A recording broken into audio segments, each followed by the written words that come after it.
Week 3 update. యాక్చువల్‌గా week starting కొంచెం diet miss అయింది. కానీ దాన్ని మెల్లగా వీకెండ్ వరకు ట్రాక్‌కి తెచ్చిన. ఇవాళ morning empty stomach weight check చేసుకుంటే 86.40 వచ్చింది. లాస్ట్ వీక్ నుంచి కంపేర్ చేస్తే ఒక 750 గ్రామ్స్ తగ్గిన. ఆ స్టెప్స్ కూడా పర్ డే 8000 స్టెప్స్ అయినాయి. అది కూడా అతి కష్టంగా. సేమ్ అదే డైట్ ఫాలో అయినా 1500 calories, 120 grams of protein, same workout. Next week కూడా సేమ్ కంటిన్యూ చేయడానికి ట్రై చేయాలి. ఎందుకంటే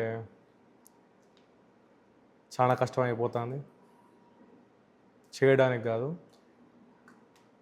కన్సిస్టెంట్గా చేయడానికి బాగా కష్టం అయిపోతుంది, బాగా బద్ధకం అవుతుంది. ఏదో మీకు అప్డేట్ ఇవ్వాలి కాబట్టి అది మైండ్లో పెట్టుకొని బలవంతంగా చేస్తాను. నాకే మంచిది ఎండ్ ఆఫ్ ది డే అది.